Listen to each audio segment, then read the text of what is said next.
falar da volta de Cristo é um tema necessário porque, na verdade, a Bíblia é um livro de profecias cumpridas.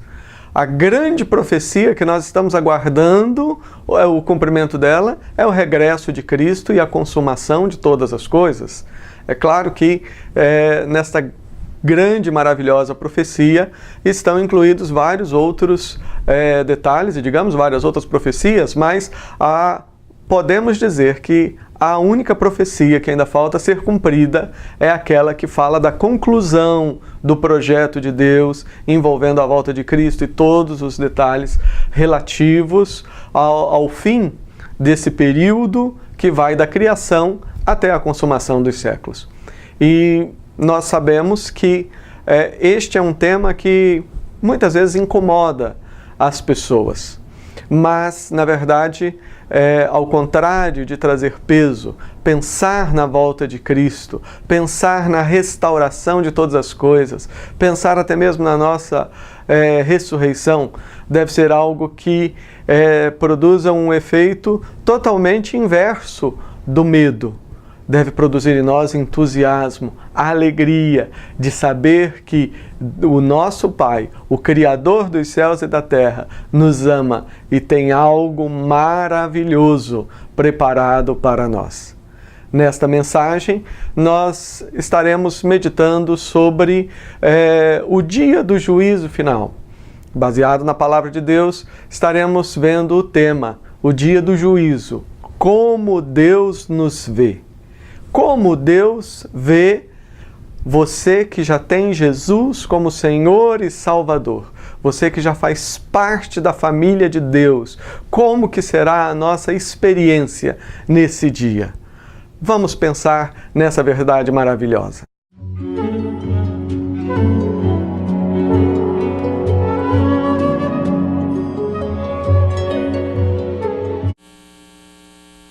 Malaquias, capítulo 3, nós leremos do verso 13 ao verso 18. Deus tem algo novo para o seu coração. Amém? Você crê nisso? É lógico, foi por isso que você veio aqui. Nós viemos aqui porque nós cremos que Deus é um Deus presente. E cremos que Deus tem algo novo, uma palavra abençoadora para os nossos corações. Malaquias, capítulo 3, versículos 13 a 18. As vossas palavras foram duras para mim, diz o Senhor. Mas vós dizeis, que temos falado contra ti? Vós dizeis, inútil é servir a Deus, que nos aproveitou termos cuidado em guardar os seus preceitos e em andar de luto diante do Senhor dos Exércitos. Ora, pois nós reputamos por felizes os soberbos.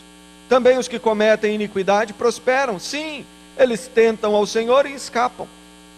Então os que temiam ao Senhor falavam uns aos outros. O Senhor atentava e ouvia. Havia um memorial escrito diante dele para os que temem ao Senhor e para os que se lembram do seu nome. Eles serão para mim particular tesouro naquele dia que preparei, diz o Senhor dos Exércitos. Poupa-los-ei como um homem poupa seu filho que o serve. Então vereis outra vez a diferença entre o justo e o perverso, entre o que serve a Deus e o que não serve. Como Deus nos vê? Esse é o nosso tema e a pergunta que nós vamos estar respondendo nessa manhã. Como Deus nos vê? Como Deus me vê em Cristo Jesus? Como é que Deus vê você, você que tem Jesus como Senhor e Salvador? Essa é uma pergunta importantíssima, porque a resposta a essa questão vai influenciar o meu modo de ver a vida. Em outras palavras, eu vou ver a vida, a minha atitude em relação à vida, a atitude correta em relação à vida, está vinculada, depende de como eu entendo a maneira como Deus me vê. nós estamos diante de um momento especial da história da humanidade. Eu creio firmemente que nós somos a geração que vai ver Jesus Cristo voltando. Essa promessa nós já temos há alguns séculos. Podemos dizer que já há alguns milênios, Deus ele tem revelado pelo Espírito Santo, através para a igreja, através da sua palavra, Deus tem revelado o seu propósito. E o propósito de Deus não é que a história da humanidade continue indefinidamente do jeito que está, coisas horríveis ocorrendo. Não, Deus ele tem um propósito definido.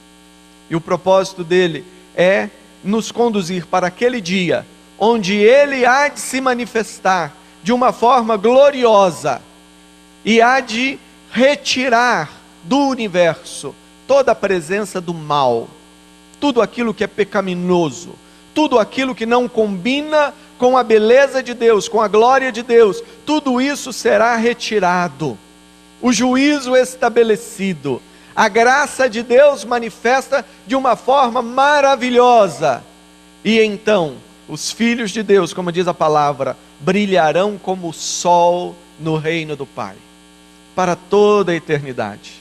Novo céu e nova terra, corpo restaurado, um ser completo, vivendo na presença de Deus.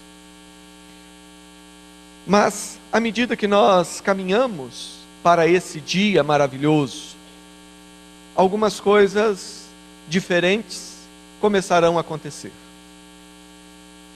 Existem as mais variadas expectativas, algumas coisas assim inimagináveis.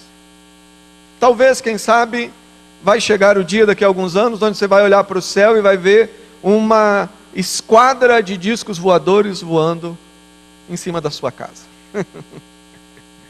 Eu não estou falando que existe habitante em outro planeta, eu estou só falando que ao invés de um avião vai ser uma aeronave talvez redonda, não sei.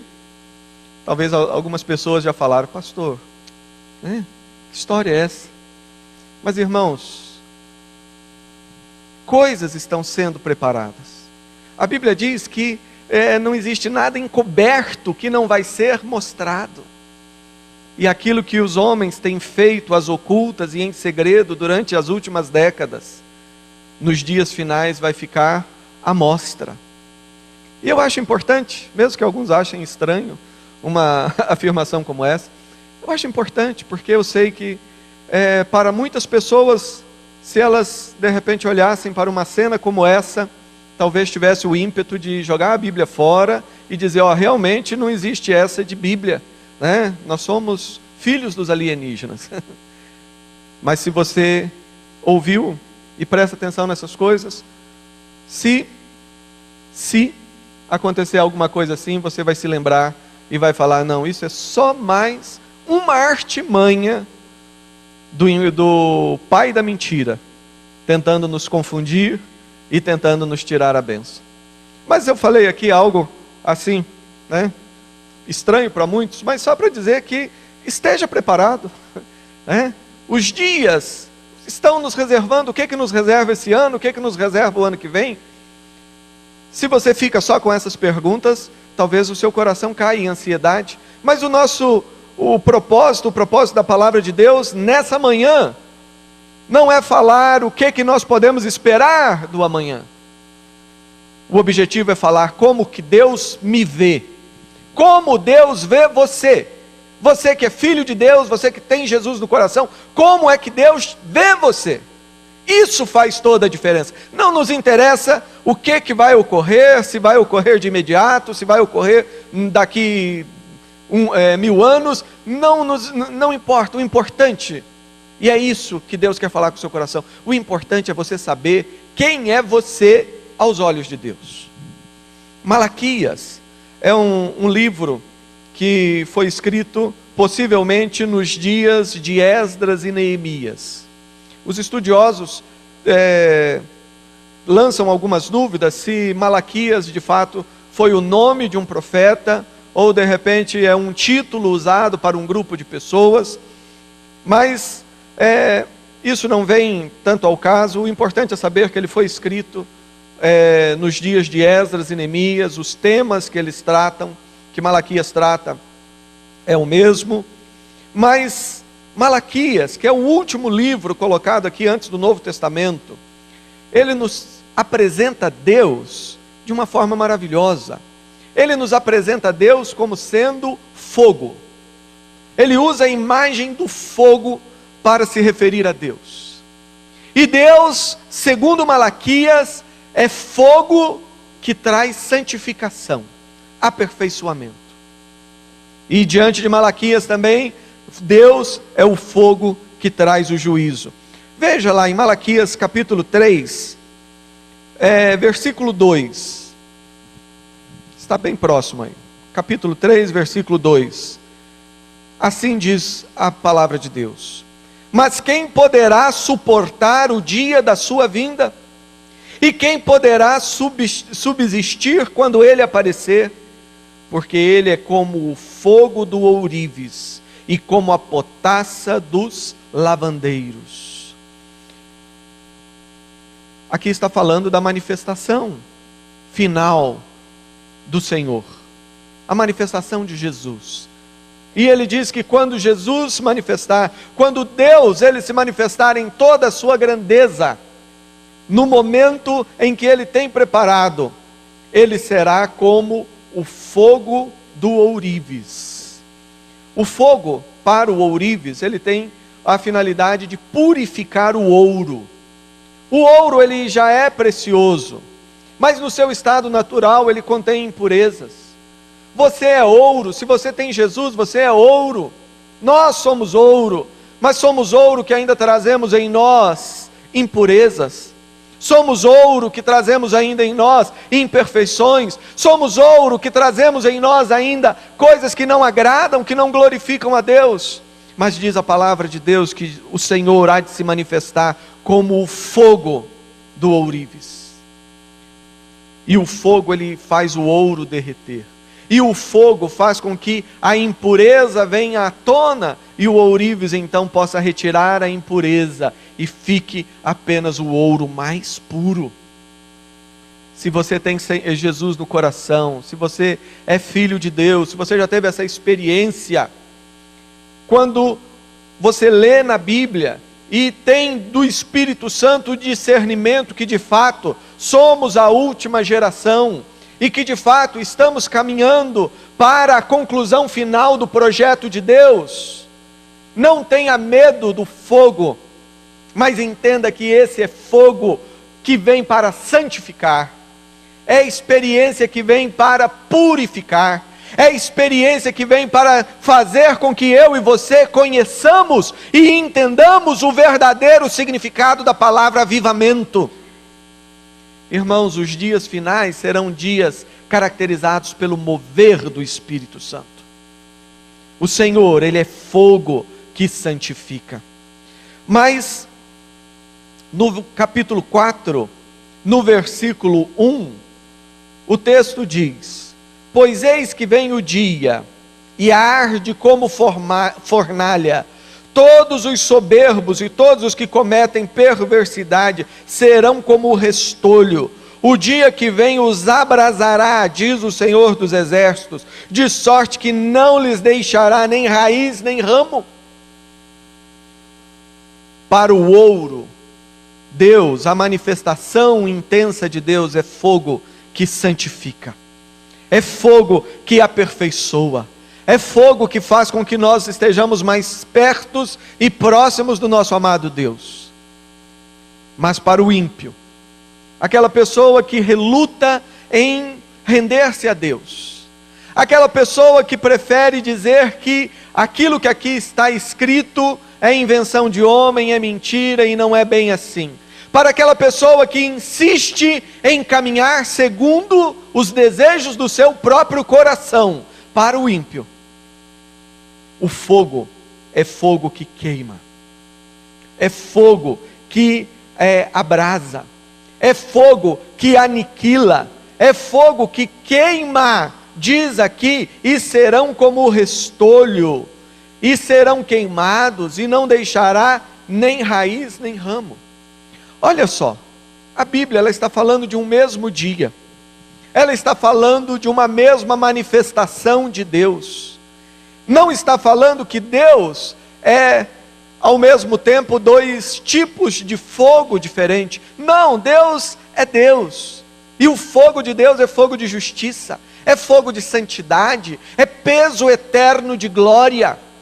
O que a Bíblia está falando é que existe dois tipos de pessoas, dois grupos diferentes. Há um grupo que tem Jesus como Senhor e Salvador. Há um grupo que não descansa na religião e no seu próprio desejo e capacidade de fazer as coisas. Não, é um grupo que entende que se não é a misericórdia de Deus, ai de nós. É um grupo que entende que nós dependemos tão somente de Deus. É um grupo que entende que Deus nos amou desde a eternidade e nos escolheu para sermos filhos amados. Esse grupo que descansa em Jesus, no coração não existe orgulho, porque esse grupo entende que não é pelo seu mérito, mas é pelo amor de Deus. Esse grupo é ouro. E para esse grupo, o fogo só vai fazer com que ele adquira mais e mais valor. Para esse grupo, o fogo vai fazer com que ele se torne mais precioso aos olhos de Deus. Mas há um outro grupo, o grupo daqueles que não querem o Evangelho, o grupo daqueles que preferem satisfazer os desejos da própria carne, as fantasias da própria cabeça, ao invés de se manter numa atitude de fidelidade para com Deus. O grupo daqueles que ofendem a Deus, achando que Deus é um Deus de troca, e que há diante de Deus uma balança, e que é possível fazer coisas boas e agradar Deus, compensar Deus por tudo que de errado que eu fiz. É um grupo que ofende a Deus com essa atitude, rejeitando o seu amor. E para esse grupo é semelhante a restolho. Como diz o Salmo 1, é semelhante à palha que o vento dispersa. E para esses, o fogo é um fogo que consome. Mas amados, voltando ao texto que nós lemos, nós estamos agora falando para você, que é ouro.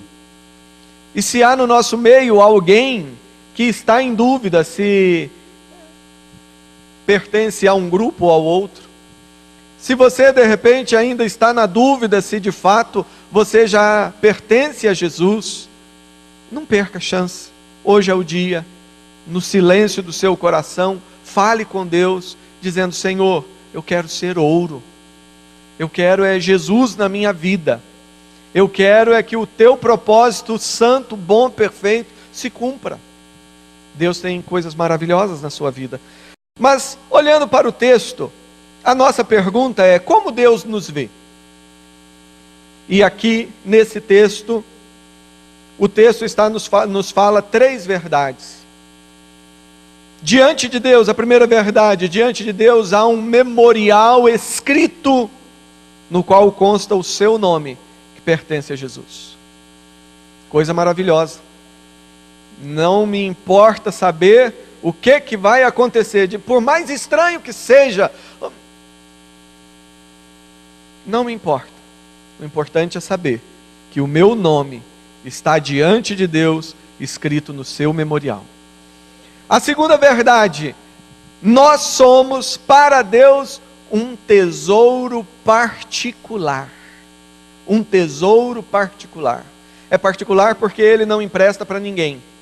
A Bíblia diz que Deus, ele tem, num sentido muito especial, ele tem ciúmes de nós. Ele nos ama. Ele não nos reparte com quem quer que seja. Que coisa maravilhosa. Saber que, independentemente do que possa ocorrer no ano de 2011, 2012, sei lá, quais anos ainda teremos, independentemente disso, você que tem Jesus, você é um tesouro particular. Deus, ele olha você com cuidado, como aquela joia preciosa. Você, minha irmã, que tem uma joia de estimação cara, pelo seu valor, ou de repente alguém que te deu é muito especial, como é que você cuida dessa joia? Você deixa ela lá em cima da geladeira, na pia, né? Tenho certeza que não. Há um cuidado especial, né? Possivelmente existe aquela caixinha ou aquela sacolinha lá de veludo, onde você põe e guarda em um lugar especial. É isso que a Bíblia está falando. Você que tem Jesus, você é tesouro particular. E a terceira verdade que nós vamos ver é que, para Deus, nós somos como aquele filho fiel, aquele filho que serve. Como Deus nos vê? O texto do versículo 13 em diante, ele descreve a atitude humana em relação a Deus. E eu diria, descreve muitas vezes a atitude desavisada do povo de Deus. Quantas vezes os filhos de Deus não prestam atenção em Deus, naquilo que é o desejo de Deus, naquilo que é a personalidade de Deus, o amor de Deus. Quantas vezes o filho de Deus não presta atenção na palavra de Deus? Eu tenho sugerido que as pessoas façam leituras mais criteriosas da Bíblia. Eu me refiro, comece a ler livros inteiros. Qual livro da Bíblia você pode falar de boca cheia? Esse livro eu conheço. O livro de Mateus eu conheço. Não, o livro de Jonas, esse eu conheço. Não vou pedir para ninguém levantar a mão, né? Mas você já parou para pensar que o nosso conhecimento da Bíblia é muito superficial? As pessoas, elas leem, conhecem um texto do primeiro capítulo de Gênesis, um texto de Salmos, um pedacinho lá do Evangelho, e passa a vida toda repetindo esses textos e tendo a ilusão e passando a ilusão de que conhece a Bíblia. Mas não é assim que nós conhecemos. Então eu gostaria de fazer um desafio, uma boa coisa para você fazer esse ano. Escolha um livro da Bíblia e leia 1, 2, 3, 10. Anote aquelas coisas que você não entendeu, procure os pastores, pergunte, busque um livro, procure conhecer. Porque é só fazendo assim que nós vamos conhecer a grandeza e conhecer o projeto de Deus de uma forma ampla. Mas aqui o texto está falando de filhos de Deus desavisados, que por não conhecer o propósito de Deus, por não conhecer o próprio Deus, por não conhecer o próprio agir de Deus, estavam murmurando. E estavam falando, olha, mas que coisa inútil servir a Deus.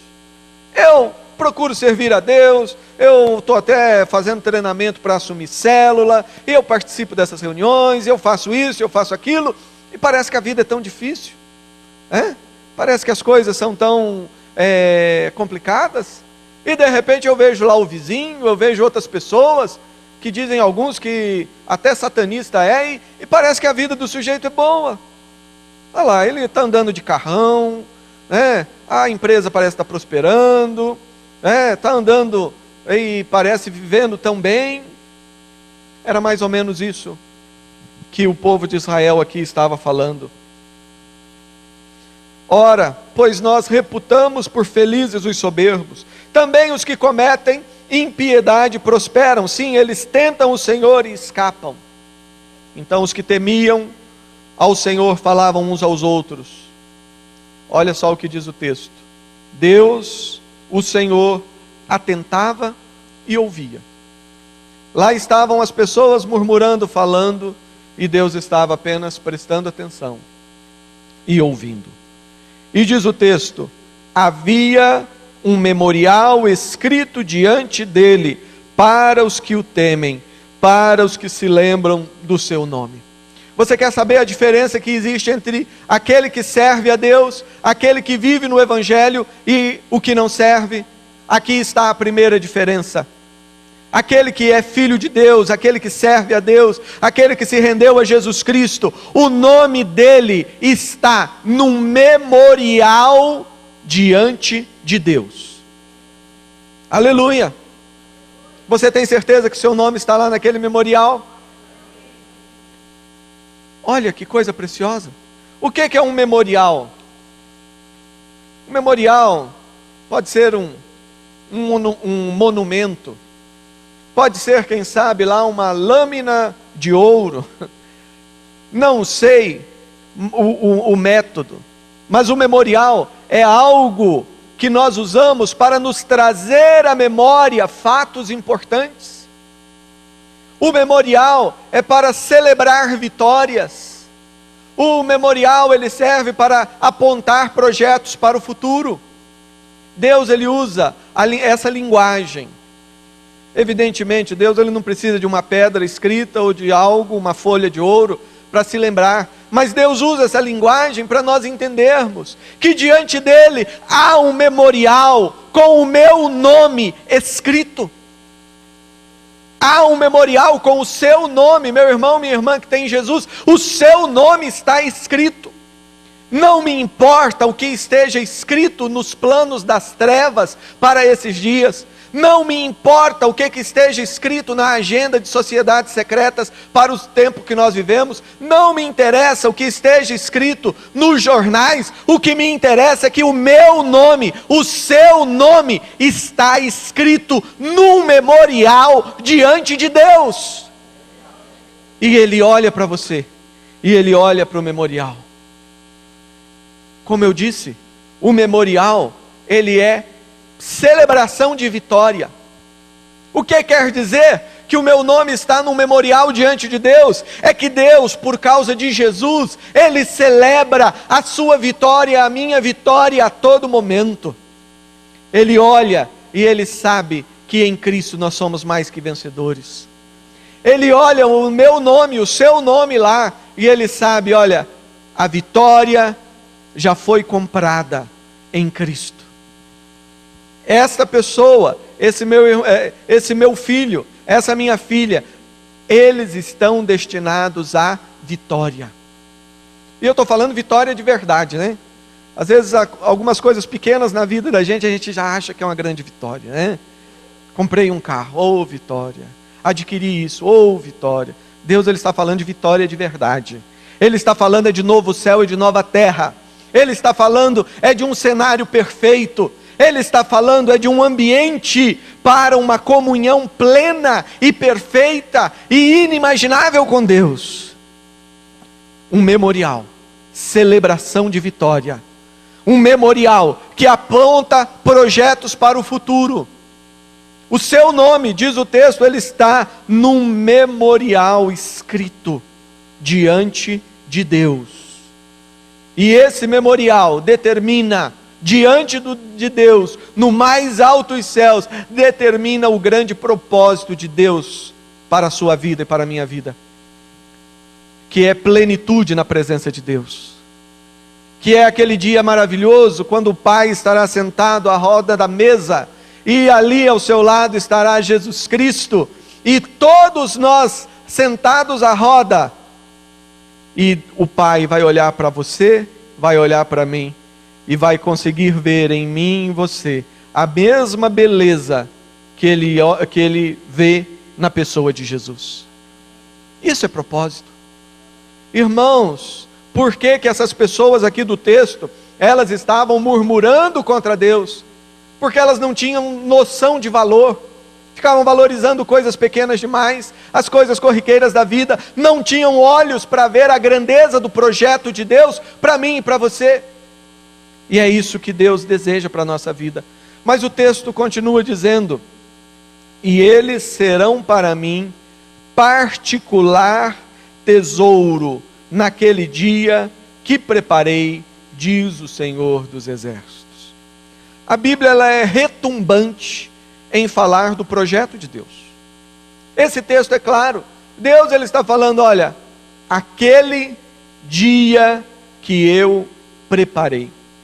Que dia é esse? Eu entendo que é o dia do juízo final. Deus, ele preparou. O universo, ele não é eterno. Não houve um dia em que Deus decidiu e criou. Mas quando ele decidiu e criou, todo o projeto já estava pronto na sua mente e no seu coração.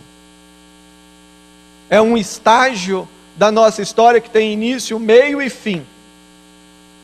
Algumas pessoas relutam em ver isso, mas a Bíblia está cheia de textos onde Deus, ele fala claramente. E aqui Malaquias não é diferente. Deus está falando: olha, você quer saber qual que é a diferença entre o que serve a Deus e o que não serve? O que serve a Deus, aquela pessoa que é ouro, como nós falamos no início, ouro por causa da preciosidade de Jesus na sua vida, essa pessoa, ela é para mim, será para mim um particular tesouro naquele dia que preparei. O dia onde Deus ele vai manifestar toda a sua santidade como fogo consumidor. Aquele dia onde o ímpio vai entender quão duro é viver longe de Deus. As pessoas, elas estão aí, não querem saber de Deus, ridicularizam Deus, estão mais dispostas a crer em um ET que vai resolver o seu problema, do que crer num Deus Criador, que o ama e que se fez carne, o verbo que se fez carne e habitou por elas. Nós constantemente estamos encontrando pessoas que pegam a Bíblia, estão dispostas a dar e a aceitar as explicações mais heréticas para as Escrituras, simplesmente para não serem confrontadas com o amor de Deus, com a necessidade de uma vida santa, com o abraço caloroso de Deus. Aquele dia é o dia onde Deus irá falar para todas essas pessoas o seguinte: olha, eu vou conceder a você o desejo do seu coração. O desejo do seu coração é viver longe de mim. Você viverá longe de mim, mas viverá completamente longe de mim. Porque sabe, Deus ele é tão bom, que a Bíblia diz que Ele manifesta o seu amor na maneira com que Ele cuida daqueles que não o amam. Ele faz o sol nascer sobre o justo e o injusto. As estações vêm sobre o justo e o injusto. Ele alimenta o justo e o injusto. Pode ter certeza que enquanto nós estamos aqui, pelas cidades afora do nosso país, tem pessoas terríveis. Tem criminosos que de repente cometeram até homicídio na noite anterior e que nesse momento já estão fazendo batuque, tomando cerveja e dando risada. Por que uma coisa assim acontece? É porque mesmo nesse mundo tão cheio de pecado, Deus ele continua manifestando a sua glória. E as pessoas, elas, toda a sensação de prazer e de alegria, elas não entendem que a pessoa só consegue dar um sorriso e quem sabe respirar, sentindo um pouco de alívio, porque Deus está cuidando de todos. Mas aquele dia em que Deus preparou, então o prazer da sua presença, a bênção da sua presença será retirada para sempre daqueles que assim não desejam. Deus se manifestará sobre essas vidas como fogo. A Bíblia ela nos fala dos acontecimentos finais, como a manifestação da justiça de Deus. Os elementos serão abrasados, se desfarão, é assim que diz Pedro. Mas não para serem aniquilados, porque tudo foi criado para a glória de Deus, pertence a Deus, para a glória de Deus, mas serão abrasados. Deus ele irá mudar todas as coisas, porque a limpeza, a faxina que Deus tem que fazer no universo, ela é profunda, e então será um dia terrível. Mas aqui Deus ele está falando: olha, você que é para mim ouro, você que tem o seu nome aqui no memorial, você naquele dia, você que serve a Deus, você vai descobrir mais uma vez a diferença que há entre o ímpio e o justo, entre o que serve a Deus e o que não serve, entre aquele que vive com Jesus Cristo e aquele que vive na religião. Deus diz: você vai ser para mim um particular tesouro. Um particular tesouro. Tivemos aí essas tragédias terríveis que ocorreram. E eu fico imaginando que quando a pessoa ela percebe que tem que abandonar a sua casa, eu imagino que ela não corre lá e pega o baldinho de lixo e leva embora. Não, ela vai, ela no tempo que ela tem, ela pensa naquilo que há de mais precioso na casa, e ela vai e busca, às vezes com risco da própria vida. É isso que Deus está falando. Nós somos o particular tesouro de Deus. Mas sabe que coisa maravilhosa é saber que isso não é só lá no dia do juízo final. Hoje você é particular tesouro de Deus.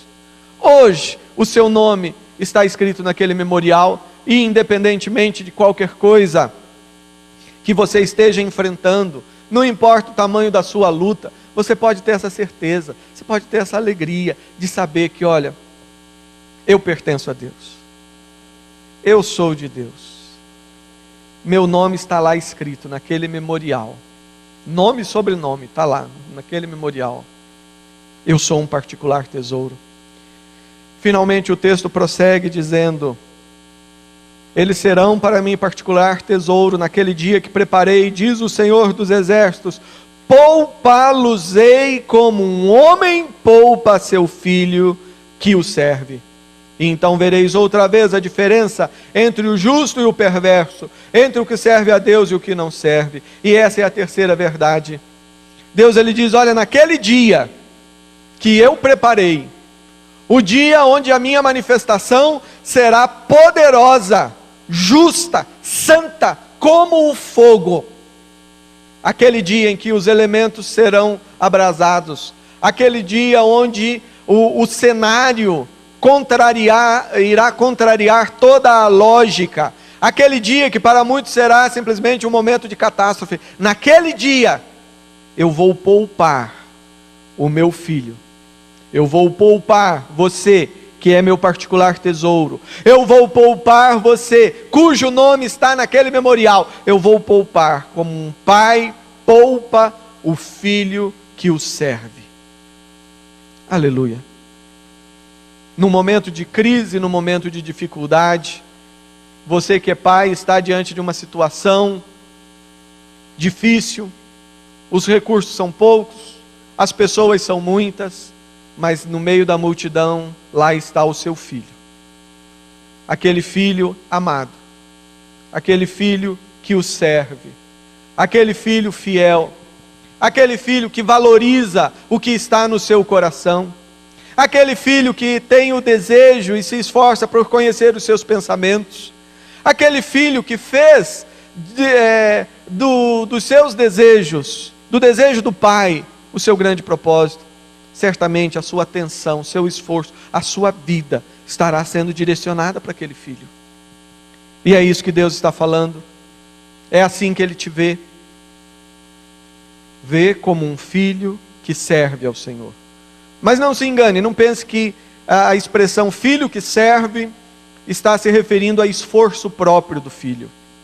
Está se referindo ao esforço religioso do filho de fazer boas obras para tentar, ser visto pelo pai. Não. O filho que o serve, o filho que serve, a pessoa que serve a Deus, é a pessoa que tem o espírito do servo. Quem é o servo? Jesus Cristo. Ele, mesmo sendo Deus, não julgou com usurpação o ser igual a Deus, antes a si mesmo se esvaziou, assumindo a forma de servo. Quem que é o filho que serve? É o filho que tem em si a presença de Jesus. É o filho que descobre que pelo seu esforço ele não consegue. Mas ele entende que não é por força nem por violência, mas é pelo Espírito de Deus. O filho que serve é o filho que vive no Evangelho. É o filho que descansa no amor de Deus. Esse é o filho que serve. E Deus, ele diz, olha, naquele dia, eu vou poupá-lo. Como é que Deus vai nos poupar? Nós não sabemos. Algumas pessoas pensam que vai ser através do arrebatamento. Talvez antes de tudo começar, Deus vem em busca. Sim, a palavra de Deus diz que Ele vai vir nos buscar, nós seremos arrebatados, mas há textos que nos fazem entender que possivelmente a igreja vai experimentar desses dias de tribulação, vai experimentar muito mais do que talvez gostaria. Mas não me importa se vai ser de uma maneira ou de outra. O importante é que eu posso me apegar, por causa de Jesus, eu posso me apegar a essa promessa, dizendo e sabendo que Deus vai me poupar. Deus vai nos poupar, como filhos que o servem. Queridos, como Deus nos vê? responder essa pergunta, como nós falamos no início, é fundamental. Porque ela vai influenciar o modo como eu verei a vida. Eu disse, reafirmo, eu creio que nós somos a última geração. E afirmar que nós somos a última geração significa dizer que nós, como última geração, veremos o que ninguém viu. Descobriremos o que sequer passou pela imaginação das gerações anteriores. Serão dias que vão nos desafiar a fé e vão contrariar a minha lógica. Mas serão os dias do maior avivamento que a terra já teve. Amém? Os dias do maior avivamento, da manifestação mais intensa de Deus. Essa afirmação deve estimular você a buscar Deus com intensidade. Entender que nós não podemos ficar mais na mesmice de uma vida cristã acomodada. Não. Essa época nunca existiu. E se existiu, já passou. O momento agora é de você se definir na presença de Deus, na sua relação com Deus. Você quer ser ouro na mão do ourives? Ou você quer ser restolho, palha diante do fogo? Você quer viver na religião, esforçando-se por comprar o amor de Deus? Ou você quer viver no Evangelho e descansar no amor de Cristo e naquilo que Ele fez por você? Descansar no amor de Cristo significa fazer parte desse grupo que tem aqui essas 3 verdades sobre si. Primeiramente, um grupo que sabe que sobre si, diante de Deus, há um memorial escrito com o seu nome. Deus, Ele olha constantemente e lá está o seu nome. Consequentemente, você é um tesouro particular, valioso aos olhos de Deus. E finalmente, Deus cuida de você. Vai naquele dia, vai poupar você como um filho amado, um filho que serve ao Senhor.